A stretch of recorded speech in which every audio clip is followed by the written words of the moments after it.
बस इतनी सी बात है कि आपको किस काम करने से फायदा है और किस काम करने से आपका नुकसान है। बस इतनी सी बात कि हमारे अध्यक्ष संघ के साथी जो यहाँ बैठे हैं ये यही आपको बताना चाहते हैं, बाकी कोई नई बात नहीं करना चाहते। अब आप देखिए शोक हम क्यों करते हैं, शोक सभा क्यों करते हैं, और आप रोटी शुद्ध क्यों करते हैं। दोनों में आप अंतर थोड़ा सा समझ लीजिए, उसके बाद आप समझ जाए। शुद्ध तेरही में तो आप देखे ही हैं, कोई दिक्कत नहीं है। करना चाहते हैं क्योंकि आपके बीच में जो अमुक व्यक्ति खत्म हुआ है वो आपके परिवार के साथ काफी समय तक, काफी अरसा बिताने के बाद आपके परिवार से अलग हो रहा है। आप उसके भलाई के लिए शुद्ध और तेरही का आयोजन करते हैं, नहीं ना। लेकिन आप सोचिए मोटे तौर पर, जब तक वो आदमी आपके साथ था, आपके परिवार के साथ था, जैसे माता निशाबाई अपने तमाम बच्चों को जन्म दिया, तमाम बच्चे इनके पढ़ लिख करके राज्य कर्मचारी का दर्जा पाए, समाज में स्थान पाए, बेटियां भी जाकर के अपने ससुराल में खुशहाल रही, उस परिवार को अग्रणी भूमिका निभाने के लिए उन्होंने अपना दायित्व स्वीकार किया। उस मोह के कारण, उस लगाव के कारण, अभी हमारे पटेल जी ने कहा कि आखिर रोती क्यों, इतने समय का उनका जो समय बीता आपके साथ, आपके परिवार के साथ, दिनचर्या जीवन की थी। आदमी अगर विवेकवान प्राणी है तो निश्चित तौर से संबंधों का मोह जाल जो होता है उसके बीच आया, और उसी जाल के कारण वो ममता जो है आपकी जगती है, क्योंकि आप मुझसे विलग हो गई हैं, सगाई हो गई है, तो उस बात पर आपको होगा। अब दुख सुख तो ये लगा रहता है, तमाम आपके जीवन में दिखाई पड़ता है। अब बात यहाँ ये पहुंचती है कि आखिर शोक सभा ही को की जाए। शोक सभा इसलिए आपको करना है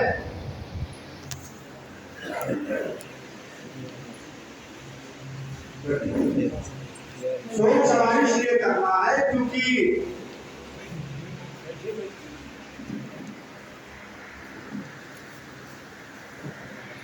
आपका समय, आपके नाम रिश्तेदारों का समय, आपके सगे संबंधियों का समय इतना कीमती हो गया है कि कोई नाजायज आपका संबंध और समय व्यय नहीं करना चाहिए। उसी समय को बचाने के लिए आदमी जब सगाई होता है तो हर जगह, चाहे वो फोन के माध्यम से, चाहे वो जैसे भी अपने सगे संबंधी हित को संदेशा देता है कि अमुक आदमी आज जो है मृत्यु प्राप्त हो गया। और सारे लोग चाहे जिस परिस्थिति में हो आते भी हैं, चाहे जिससे भी हो, देर लगे जरूर आते हैं। ऐसा नहीं है कोई नहीं आते, निश्चित तौर से क्यों आते हैं, क्योंकि उनके प्रति मन से आपको प्रेम की भावना है तब। और ये होता है कि अब उनके दृष्टि में जरूर पहुंचा, क्योंकि अब समय जो है दोबारा नहीं मिलेगा इनके साथ होने का, इसलिए आप तो चले जाते। अब शोक सभा उसी समय मृत्यु प्राप्त लाश को ठिकाने लगाते हुए, चाहे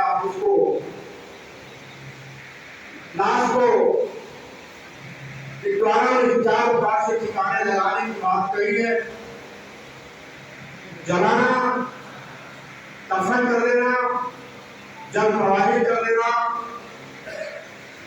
और कहीं कहीं परिस्थिति मजबूत कर देती है, लोग टीले पर छोड़ देते हैं। ये पूरे विश्व में लाश को ठिकाने लगाने के तरीके हैं, लेकिन हमारे यहाँ मैदानी घाट में ऐसी कोई दिक्कत नहीं है। हम जलाते भी हैं, मिट्टी दे देते हैं और प्रवाहित करने का काम करते थे, लेकिन कुछ गवर्नमेंटों की समझ में आई बात, उसने जल प्रवाहित होने पर रोक लगाने के लिए अच्छा काम किया।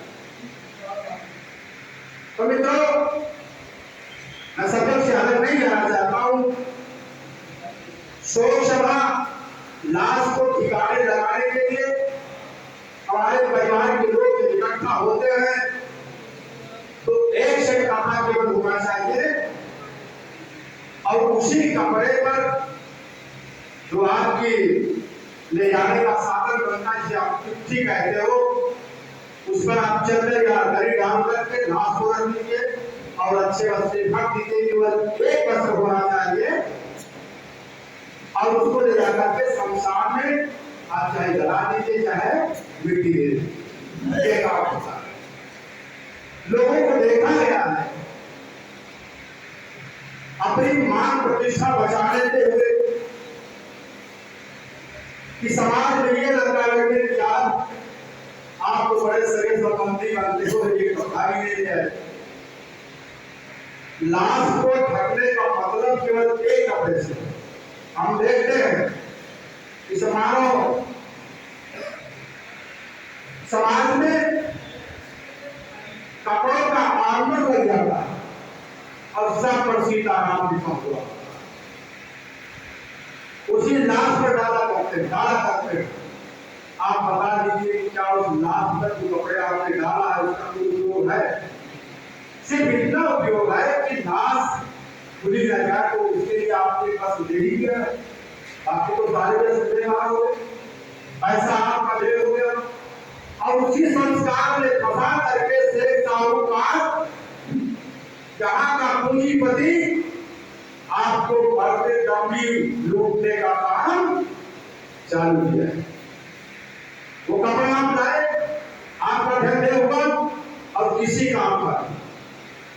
हम तो कहते हैं अगर आपको बहुत बड़ी श्रद्धा है तो आप जितने का कपड़े का जितने पैसे का कपड़ा है वही पैसा जिस व्यक्ति के यहाँ ऐसा आई हुआ आदमी उसको आप दे दीजिए और उस पैसे से उस दिन के जलाने का खर्चा और कपड़े का खर्चा उसका पूरा हो जाएगा। आपका लगाव भी मिल जाएगा और उसको आर्थिक जो है मदद मिल जाएगी। आप ये कर दीजिए बजाय कपड़े। इसको सभा के माध्यम से आप ज्यादा करना चाहते हैं और क्या है, अब आप जाकर के लाश को ठिकाने लगा दीजिए, जला दीजिए और जलाने के बाद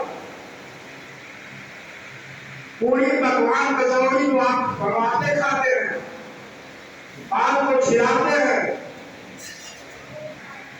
अगर स्त्री है उसकी तेरे में आप सोना चांदी जो पाषाणवादी लोगों को दान देते हैं, इन सबको आप बंद कर दीजिए। आपके समाज को लूटने का काम हो रहा है, से आपके समाज को ठगने का काम हो रहा है। ये चाहता है ताकि आपसे कुछ भी लेना नहीं चाहता। आरक्षण आपको देना चाहता है, आपका समय लग जाए, आपका धन लग जाए, आपका जो है आत्मसम्मान बार बार जाता रहता है, ये बच जाए, यही करना चाहता है। बाकी कोई बात